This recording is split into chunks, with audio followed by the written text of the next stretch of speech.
Tayo ng Tresera ng Alpha. Bali yung kino-convert natin na 175, ito yung mga kailangan. Yan, bali pina-repaint natin. Shoutout kay paring Christian Magahis, quality paint.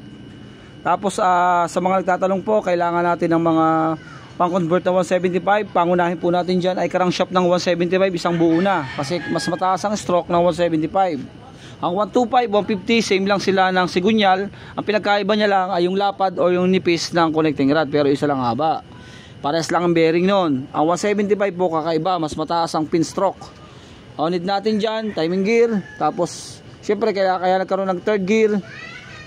Need natin kasi nga po, sira yung third gear. Ito, papalit tayo. Yan, bungi. Tapos, block assembly 175, pang Rossi Chariot or 175, pwede rin. Tapos, need natin lahat ng all seal, cambio, sprocket, neutral light, tapos all seal.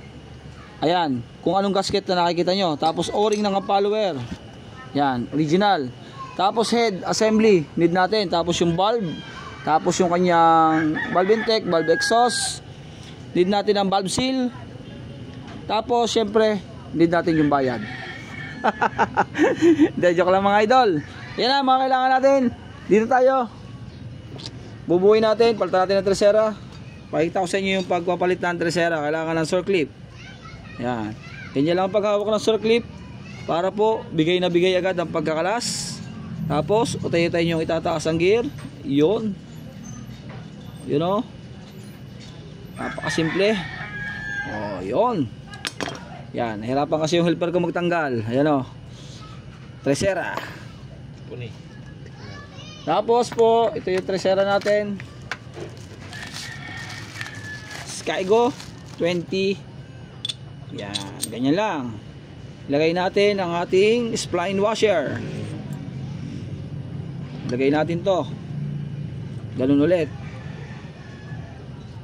Yan. Walang kayo kakatal para hindi matanggal ang wash, ang pinaka lock or circlip. Ano. Ayun, nag-lock na siya. Tapos ito, ang tamang lagay sa Tresera nitong ating kwarta, kailangan pantay dito sa paa. Kasi pag baligtad, may lalagay nyo rin yan. Ang problema, hindi kakambyo ng ayos. May lalagay nyo, magsasala kayo. Kasi po, ayan o, lawas po siya sa paa pagka baligtad. Kita nyo.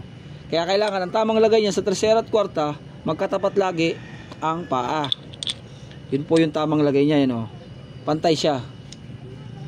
Pati po sa counter shop, pantay din. Kailangan hindi siya aawas.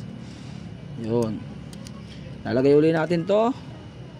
And next natin dito sa ibabaw, spline washer. Spline washer po. Ito po ang spline washer mga idol. Oh. Yan. Next natin dito, kwarta. Tresera kwarta, quinta. Quinta po ito. Yan ang quinta ng ating TMX 125. Ang sunod natin, second gear. Sunod natin ay thrust washer. Yung makapal po na saktong-sakto dito. Na maliit lang. Yun. At syempre, ito na. Lagay natin ang ating, ito yung ating counter shaft output. Ito po yung tinatawag na kwarta, quinta, kwarta. And next natin dito ay segunda. Yan. Ito po ay quinta. Ito ang kwarta. Yan. At syempre, conversion natin, 29 ang lalagay natin gear. Ang original nito, 28. 29 yung ilalagay natin. Ayan o. Ang tamang paglalagay, sinasabi ko sa inyo, pantay lang. Ayan o, pantay. Kasi pag nagkabaligtad, ganyan. Sablay, awas. Kaya kailangan pantay lagi. Lahat ng gear, pantay-pantay. Ano. Tapos, ang sunod dito, ibubukod nyo yung dalawang manipis. Dito. Para hindi kayo malito. Ito yung manipis na magkatulad kahit magkabaligtad, dito yan. Tapos sunod natin dyan, itong primera.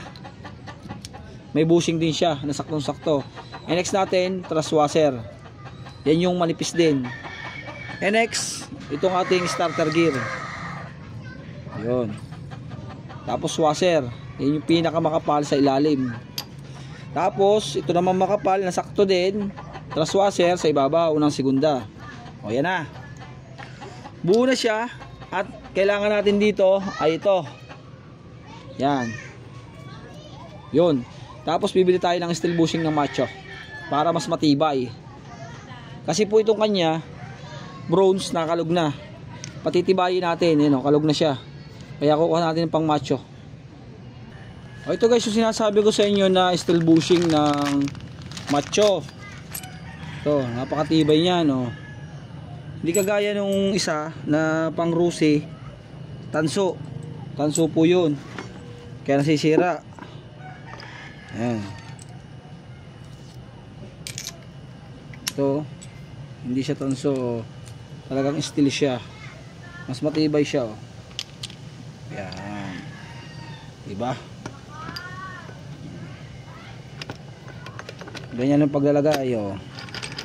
Tapos dito naman sa mga nalilito, ang tamang lagay nito ay yung pantay. Kasi ibukod nyo yung maliit. Kung alin yung pinakamaliit, ibukod nyo muna. Tapos yung dalawang malaki, hanapin nyo yung pantay. Ayan, yan yung pantay na sinasabi ko. Yung pantay sa ilalim, sa kanan, sa counter shop, oh. Ayan. Ganyan.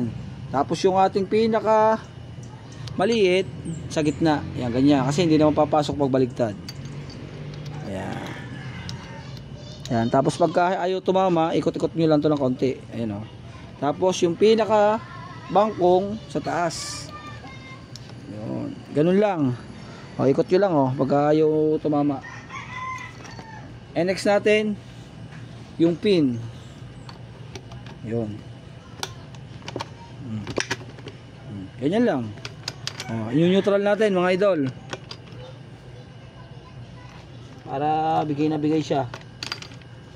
Ayun.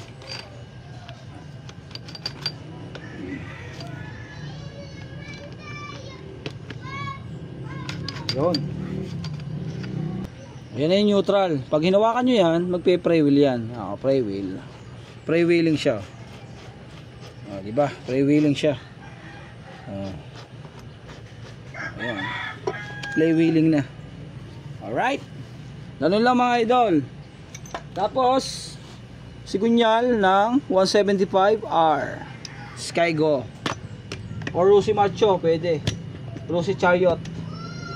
Ayan yan, o. Ayan, isang buo na yan, o. Tapos magpapalit kayo ng stud bolt. Kukuha kayo ng pangkaliwa na engine number, ililipat nyo naman dito para magkaigay. Alright mga idol, yan lang. Ganyan lang po ang pagbubuo or mga kailangan natin para sa 175.